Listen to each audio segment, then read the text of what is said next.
Welcome to Suman TV. నేను మీ నవీన్. ప్రస్తుతం మనతో celebrity homeopathy expert doctor Chetan Raju గారు ఉన్నారు. హాయ్ సార్, నమస్తే అండి. నమస్తే సార్. సార్, డయాబెటిక్ అటాక్ అయిన వాళ్ళలో ఎక్కువగా యూరిన్కి వెళ్తూ ఉంటారు. మూత్ర విసర్జన అనేది కంటిన్యూగా జరుగుతూ ఉంటుంది. సో అట్లాంటి టైంలో యూరిన్లో ప్రోటీన్ పోతూ ఉంటుంది. దీనివల్ల కిడ్నీలు ఎఫెక్ట్ అవుతాయని చెప్పేసి వింటూ ఉంటాము. అసలు ఎందుకు ఈ ప్రోటీన్ అనేది యూరిన్లో పోతూ ఉంటుంది? అది పోతుందా లేదా అనేది ఎట్లా ఐడెంటిఫై చేయాలి సార్? షుగర్ వ్యాధి ఎప్పుడైతే వస్తుంది అందరికీ వచ్చే ప్రశ్న ఏమిటి అంటే, ఇప్పుడు ఏమైంది షుగర్ వ్యాధి వస్తే? షుగర్ ఉంది కానీ ఏమైతుంది? నాకు నడుస్తున్నా, తింటున్నా, పడుకుంటున్నా, నా పని నేను చేసుకుంటున్నా కదా అని అనిపిస్తుంది కదా. కానీ లోపల బాడీ డ్యామేజ్ అయ్యేది కంటిన్యూ అయితేనే ఉంటుంది. ఇప్పుడు గుండె ప్రాబ్లం అయి చచ్చిపోయిన వాళ్ళు ఎంతమంది ఉంటారు? దాంట్లో ఎంతో మందికి ఆ గుండె రోగం రావడానికి కారణమే షుగర్ వ్యాధి. డయాబెటిక్ ఉన్న వాళ్ళు హార్ట్ అటాక్స్ కూడా వచ్చే ఛాన్సులు 100% పెరిగిపోతాయి. అంటే ఒక్కడు గుండె హార్ట్ అటాక్ వచ్చి చచ్చిపోయిండు, వానికి షుగర్ వ్యాధి లేదంటే అట్లా 70, 80, 90, 100 మంది షుగర్ ఉన్నోళ్ళు చచ్చిపోతారు. అయితే ఓన్లీ గుండె ఒకటి కాదు, లివర్ ఖరాబ్ అవుతుంది, మన ఇంటెస్టైన్లు ఖరాబ్ అవుతాయి, మన బొక్కలు ఖరాబ్ అవుతాయి. అదే విధానంలో కిడ్నీలు కూడా ఖరాబ్ అవుతాయి. దీన్ని ఇప్పుడు నరాలు డ్యామేజ్ అవుతాయి, మనం అందరికీ తెలుసు కదా. డయాబెటిక్ న్యూరోపతి అంటాం కదా, అట్లనే డయాబెటిక్ నెఫ్రోపతి అనేసి కూడా రోగం ఉంది. మన దగ్గరకు వస్తే మనం షుగర్ వ్యాధినే రివర్స్ చేస్తాం హోమియోపతిలో. రివర్సబుల్ రివర్సిబుల్ కాదు. చూడండి, వచ్చేది డయాబెటీస్ ఏదైతే ఉంటది కొత్త కొత్త రకాలు వస్తూనే ఉంటాయి. ఇప్పుడు ఒక ఐఫోన్ ఉంది, నెక్స్ట్ ఇయర్ ఇంకో ఐఫోన్ వేరే మోడల్ వస్తుంది కదా. అట్లనే షుగర్ వ్యాధిలో కూడా మోడల్ ఉంటాయి. Type 1 diabetes, type 2 diabetes, type 5 diabetes, variant మార్చుకుందన్నట్లుగా మారుతూ ఉంటుందా? టైప్ 5 డయాబెటీస్ అనేసి ఇంకోటి వచ్చింది ఇప్పుడు కొత్తది. అయితే ఏమవుతుందంటే, షుగర్ వ్యాధి ఏదైతే 95% జనాలకి ఉంది కదా, అది టైప్ 2 డయాబెటీస్. టైప్ 2 డయాబెటీస్లో ఇన్సులిన్ రెసిస్టెన్స్ డెవలప్ అవుతుంది పేషెంట్కి. ఇన్సులిన్ రెసిస్టెన్స్ అంటే ఏంది? ఇన్సులిన్ ఉంది బాడీలో, అందరు లేదని అనుకుంటారు, కానీ బాడీ దాన్ని వాడుకోవట్లేదు, యూటిలైజ్ చేసుకోవట్లేదు. అట్లా అది టైప్ 2 డయాబెటీస్. ఏమవుతుంది అంటే, మనం మందులు ఇవ్వడం వల్ల మళ్ళీ ఇన్సులిన్ రెసిస్టెన్స్ బాడీలో తగ్గుతుంది అండ్ ఇన్సులిన్ వాడుడు స్టార్ట్ చేస్తుంది బాడీ. దాంతో షుగర్ వ్యాధి మళ్ళీ రివర్స్ అవుతుంది. కానీ ఇంకోటి నేను చెప్తా, మనం మందులు ఇస్తాము, పేషెంట్ ఓన్లీ మందులు వాడడం వల్ల ఏ రోగం తగ్గదు. పేషెంట్ కొన్ని ఫాలో అవ్వాలి. ఏది పడితే అది తినొద్దు, ఇంటి బయట ఎక్కువ తినొద్దు, ఫ్రైడ్ ఫుడ్ ఎక్కువ తినొద్దు, ఇంటి కాడ తినాలి, శుభ్రంగా వండిన వంటలు తినాలి, టైంకి తినాలి, టైంకి పడుకోవాలి. ఇవి జర ఫాలో చేసి జర ఫిజికల్ యాక్టివిటీ మెయింటైన్ చేసుకుంటే మీకు మెయింటైన్ అవుతుంది. మన మందుల ద్వారా రివర్స్ అవుతుంది. ఇప్పుడు మనము స్టార్టింగ్ క్వశ్చన్ అడిగినట్లుగా, అంటే మూత్రంలో మనకి ప్రోటీన్ పోతుంది అనేది ఏమైనా సిమ్టమ్స్ ఎట్లా తెలుసుకోవచ్చు? సిమ్టమ్స్ ఎట్లా తెలుసుకోవాలంటే, అసలు ప్రోటీన్ ఎందుకు పోతుంది అది తెలుసుకోవాలి ఫస్ట్. మీరు 2nd క్లాస్లో ఉన్నప్పుడు, 3rd క్లాస్లో ఉన్నప్పుడు గుర్తింపకాలు కొన్ని ఉంటాయి కదా మీకు, అప్పుడు మీరు గుర్తు తెచ్చుకోండి. మీ ఇంట్లో ఒక యంత్రం ఉంటుండే, ఆ యంత్రం ఏంది అంటే ఫిల్టర్. ఇప్పుడు ఎవరిదైనా ఇంట్లో ఉంటాయా? లేవు, అందరి ఇంట్లో యూవి ఫిల్టర్, ఆరో అవి ఉంటాయి. ఒక రామా ఫిల్టర్ ఉంటుండే, దాంట్లో క్యాండిల్ ఉంటుండే, ఎంత మట్టి కలిపేసి పైన నీళ్లు వస్తే కింద క్లీన్ వాటర్ వస్తుండే, అవునా కాదా? మన కిడ్నీలు ఏవైతే ఉన్నాయి కదా, ఎన్ని ఉంటాయి? 2. ఆ ఫిల్టర్ లో క్యాండిల్ ఎన్ని ఉంటాయి? 2 ఉంటాయి, అవునా కాదా? ఆ క్యాండిల్ మన కిడ్నీ అని అనుకోండి మీరు. అయితే మన కిడ్నీ ఏం చేస్తుంది అంటే ఫిల్టరేషన్ చేస్తుంది. ఆ క్యాండిల్ పనిచేస్తుంది కదా ఫిల్టరేషన్, మన కిడ్నీ కూడా అట్లా ఫిల్టరేషన్ చేస్తుంది. దీంట్లో గ్రామరులై అనేసి ఉంటాయి, అవి ఫిల్టర్ చేస్తాయి అన్నమాట. అయితే షుగర్ వ్యాధి వల్ల ఇవి డ్యామేజ్ అవుతాయి. దాంతో సిరం క్రియాటినిన్ పెరుగుతుంది. మళ్ళా దాంతో పాటు ఏమవుతుంది అంటే ప్రోటీన్ యూరియా కూడా స్టార్ట్ అవుతుంది కొందరికి. మళ్ళీ చూడండి మీరు, షుగర్ కూడా ఉంటుంది, బీపీ కూడా ఉంటుంది. వాళ్లకు ఇంకా కిడ్నీ డ్యామేజ్ అవ్వడం ఇంకా తొందరగా అయిపోతుంది. మూత్రంలో షుగర్ వెళ్ళడం, మూత్రంలో ప్రోటీన్ వెళ్ళడం, అట్లా చాలా మందిలో మనం చూస్తాము.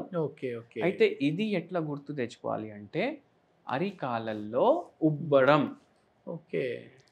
అరిచేతుల్లో ఉబ్బరం. ఇప్పుడు నా చేతులు చూడండి, నా ఫింగర్స్ నార్మల్ ఉన్నాయి, అవును ఉబ్బిపోతాయి ఒక్కొక్కసారి. ఫేస్ మీద ఉబ్బుడు. అవును, నీరు పట్టింది అని ఇప్పుడు బెలూన్ ఉంది, దాంట్లో గాలి ఊదితే అది ఎట్లా బల్జ్ అయిపోతుంది, ఫేస్ బల్జ్ అయిపోవడం, ఫింగర్లు బల్జ్ అయిపోవడం, కాళ్ళు బల్జ్ అయిపోవడం, ఒక హెవీనెస్ వచ్చేస్తుంది బాడీలో. ఎందుకంటే కిడ్నీ ఏం చేస్తుంది, మొత్తం నీళ్లు బయటికి పంపిస్తలేదు, ఏదైతే పోవాలి బయటికి, మళ్ళీ దాంతో పాటు ప్రోటీన్లు కూడా బయటికి పంపిస్తుంది. అవునా కాదా? అయితే ఇది ఎందుకు అవుతుంది, ఇంత మూత్రం కూడా వస్తుంది కదా, మళ్ళీ అయినా ఎందుకు ఉబ్బుతున్నాయి? ఎందుకు అంటే ఏదైతే షుగర్ వ్యాధి బాడీలో వచ్చింది, మన కిడ్నీలకి నరాలు సిగ్నల్ పంపిస్తాయి, అరే షుగర్ ఉంది ఎక్కువ. కిడ్నీ కూడా రియలైజ్ చేసుకుంటది, అరే షుగర్ వస్తుంది బాగా రక్తంలో, దీన్ని బయటికి పంపియాలి అనేసి. ఎందుకు? లేకపోతే కిడ్నీలే కాదు, అన్ని ఆర్గన్లు ఖరాబ్ అవుతాయి కదా.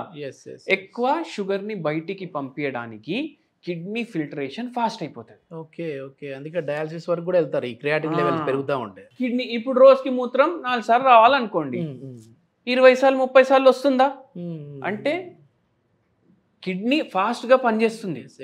100 ఏళ్ళు ఉండే కిడ్నీ లైఫ్ టైం తగ్గిపోతుంది కదా.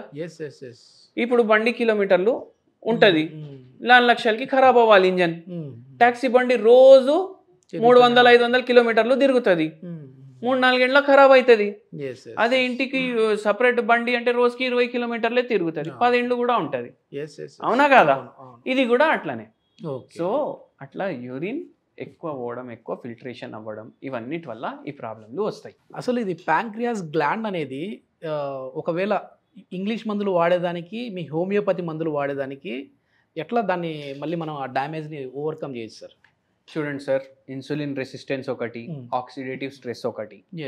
మనము ఏం చూస్తాము, ఫస్ట్ ఇప్పుడు పేషెంట్ షుగర్ వ్యాధి రాగానే మందులు వేసుకోవడం స్టార్ట్ చేస్తాడు కదా. ఫస్ట్ కొంచెం డోస్ వేసుకుంటాడు, రిపోర్ట్లో నార్మల్ వస్తుంది. ఒక 2-3 ఏళ్ల తర్వాత ఏమవుతుంది, అదే రిపోర్ట్లో జర షుగర్ వ్యాధి ఎక్కువ చూపించడం స్టార్ట్ అవుతుంది.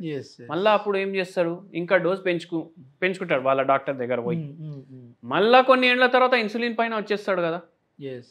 అంటే ఏంది దీని అర్థం, రోగం అనేది కంట్రోల్ అవుతలేదు, రోగం అనేది తగ్గుతలేదు, రోగం పెరుగుతూనే ఉంది బాడీలో, కాబట్టి డోసులు పెరుగుతున్నాయి. మనది ఉల్టా ఉంటుంది హోమియోపతిలో. మనం మందులు ఇవ్వడం స్టార్ట్ చేసినాక డోస్ తగ్గిస్తాం. అంటే ఇప్పుడు హోమియోపతి మందులు వాడుతూ మళ్ళీ ఇంగ్లీష్ మందులు వాడచ్చు అలోపతి? ఇప్పుడే ఇవ్వాలి. మీరు ఇంగ్లీష్ మందులు మానేసిండ్రు అనుకోండి, గ్లూకోజ్ లెవెల్లు పీక్స్కి వెళ్ళిపోతాయి. అవును, అది మెల్లమెల్లగా టేపర్ చేపిస్తాం మనం. మెల్లమెల్లగా ఎట్లా అయితే మళ్ళీ ఇన్సులిన్ రెసిస్టెన్స్ తగ్గుతుంది, అట్లా షుగర్ లెవెల్లు పడుతాయి, అట్లా మందు ఇంగ్లీష్ది మనం తక్కువ చేయడం స్టార్ట్ చేస్తాం. ఇదంతా కూడా అంటే రివర్స్ చేయాలి అని అంటే ఎన్ని రోజులు టైం పడుతుందండి? ప్రీ డయాబెటిక్ పేషెంట్ ఉన్నాడు అనుకోండి, డైలీ ½ అన్ అవర్ నడవండి. మీరు ఏం చేయండి అంటే, వెయిట్ ఎక్కువ ఉందంటే వెయిట్ పైన కాన్సన్ట్రేషన్ పెట్టుకోండి. మళ్ళీ దాని తర్వాత షుగర్ వ్యాధి ప్రీ డయాబెటిక్ స్టేజ్లో ఉందంటే ఇంట్లో తినండి, మంచి ఆహారం తినండి, బయట తినకండి, ఫిజికల్ యాక్టివిటీ పెట్టుకోండి, మంచిగా పడుకోండి. 3 నెలల్లో మళ్ళీ రిపోర్ట్లో మీకు చేంజ్ కనిపిస్తుంది. డయాబెటిక్ ఉన్నాడు అనుకోండి, స్టార్టింగ్ స్టేజెస్లో ఉందంటే 5 నెలలు, 6 నెలలు, 8 నెలల్లో పూర్తిగా తగ్గిపోతుంది. మళ్ళీ దాని తర్వాత ట్యాబ్లెట్లు జర హై డోజ్లు ఉన్నాయి అంటే, ఒక 10 ఏళ్ల నుంచి ఉంది అంటే ఒక 1 year 1.5 years పడుతుంది. మీరు మొత్తం ఇన్సులిన్ పైన ఉన్నారు, కిడ్నీలు ఎఫెక్ట్ అయినాయి, నరాలు ఎఫెక్ట్ అయినాయి, ఇవన్నీ ఉన్నాయి, మీకు చాలా ప్రాబ్లం ఉంది, డయాబెటిక్ ఫుట్ అయ్యే అవకాశాలు ఉన్నాయి, కొందరికి డయాబెటిక్ ఫుట్ అయింది, కొందరికి యాంప్యుటేషన్లు అయినాయి, చాలా కాంప్లికేటెడ్ కేసులు ఉన్నాయి అంటే 2-3 ఏళ్ళు పడుతుంది. అంటే లైఫ్ లాంగ్ మందులు వాడే కంటే 3 ఏళ్ళు వాడి స్టాప్ చేయొచ్చు, లైఫ్ లాంగ్ హ్యాపీగా ఉండొచ్చు. ఇంకా మళ్ళీ హోమియోపతి స్లో అని అంటారు. వేరే మందులు అయితే లైఫ్ టైం వేసుకుంటున్నారు కదా, ఇదైతే 2 ఏళ్ళు వేసుకుంటున్నారు కదా. అంటే ఏది ఫాస్ట్ ఇప్పుడు మీరు చెప్పండి. హోమియోతో అక్కడికి క్లియర్ అయిపోతుంది. ఇంకా ఈ 2 సంవత్సరాలు 3 సంవత్సరాలు ఒక ఫిగర్ చెప్పారు కదా, ఇది వాడిన తర్వాత ఆప్ చేసేస్తే మళ్ళీ ఏమైనా డయాబెటిక్ అటాక్ అయ్యే విధంగా ఉంటుందండి? మనకు షుగర్ వ్యాధి రావడానికి కారణం ఆలోచించండి. స్ట్రెస్ ఉంటుంది, మీరు దేని గురించి పట్టించుకోకుండా ఏమైనా అవుతుంది, నేను దాన్ని ఆపుకోలేను అనేసి మైండ్లో ఫిక్స్ అయిపోండి. ఇప్పుడు కొందరికి ఎట్లా ఉంటుంది, ఒక పేషెంట్ ఏమో మా బాబు చదవకపోతుండే చిన్నప్పుడు, ఇప్పుడు చెడ్డ అలవాట్లలో పడిపోయిండు, అది ఆలోచించి నాకు షుగర్ వ్యాధి వచ్చేసింది అనేసి అన్నారు. ఆలోచిస్తేవాడు మానేస్తాడా సిగరెట్లు?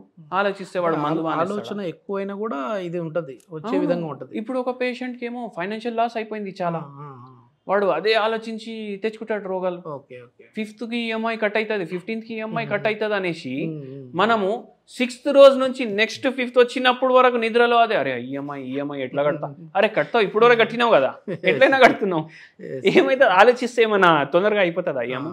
కాదు కదా. ఇట్లా ఆలోచనలు మానేసేయండి. ఏది మీ చేతిలో ఉంటుంది దాని గురించి ఆలోచించండి.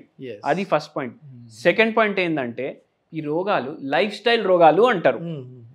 నడవలేదు, టైంకి పడుకోలేదు, సాటర్డే సండే మొత్తం నైట్ కూర్చొని ఏదో వీడియోలు, సీరియళ్ళు, వెబ్ సిరీస్లు, సినిమాలు చూసుడు, మళ్ళా బయట తినుడు, వారానికి 7 రోజులు ఉంటే 8 రోజులు 2 పూటలు నాన్ వెజ్ తినుడు, ఏమైతుంది? అందుకే వచ్చింది కదా. ఇప్పుడు అవే చేయకపోతే మళ్ళీ రాదు కదా. మొత్తానికి లైఫ్ స్టైల్ చేంజ్ చేసుకోవాలి. అరే ఎట్లయినా చేంజ్ చేసుకోవాలి. ఒక బండి కెపాసిటీ 2 కూర్చొని పోతే మంచిగా పోతుంది. 4 మేము కూర్చొని పోతాం ఈడికెళ్ళి ఢిల్లీ అంటే అది పోతుందా? అట్లే మన బాడీలో కూడా ప్రాబ్లమ్స్ వస్తాయి. డయాబెటీస్ రివర్స్ చేసుకోవడానికి కావచ్చు, లేదంటే తగ్గించుకొని కావచ్చు, ఎట్లాంటి హోమ్ రెమెడీ ఉందండి? ఇప్పుడు చాలా మందికి స్వీట్లు ఇష్టం ఉంటాయి. వాళ్ళకు స్వీట్లకు కంట్రోల్ చేసుకోలేను సార్, నాకు తిన్న వెంటనే ఒక గులాబ్ జామ్ కావాలి, కలాకండ్ కావాలి, ఏదోటి కావాలి, జిలేబీ అయినా పోవాలి నా నోట్లకి అనేసి అంటారు. అవునా కాదా? నేనేమంటా, తినకండి, జర్ర నాలుక పైన కంట్రోల్ పెట్టుకోండి. అది first home remedy. Second home remedy ఏంటంటే, ఇప్పుడు చాయ్లో 3-4 చెంచాలు నేను చక్కెర వేసుకుంటా, లేకపోతే నడవదు. ఒక 20-50 గోళీలు ఎక్కువ ఇవ్వండి డాక్టర్ గారు, కానీ నాకు ఫరక్ రాదు, అట్లా కూడా నడవదు. మీరు దానికి బదులు ఏం చేయొచ్చు అంటే స్టీవియా ఉంటుంది. స్టీవియాలో క్యాలరీలు తక్కువ ఉంటాయి. ఇది చెట్లకెళ్ళే తీస్తారు, ఇది వేసుకోండి. అక్కడ జర షుగర్ పోవుడు తక్కువ అవుతుంది కదా. అది ఒక పని చేయండి. మళ్ళీ ఇంకో పని ఏం చేయండి అంటే, మీరు డైలీ పసుపు ఉంటుంది కదా, గోరువెచ్చ నీళ్ళలో పసుపు 2 చిటికెడుగులు వేసుకోండి. మళ్ళీ దాంట్లో ఒక ఇలైచీ దంచుకొని వేసుకోండి, కలుపుకోండి, తాగండి.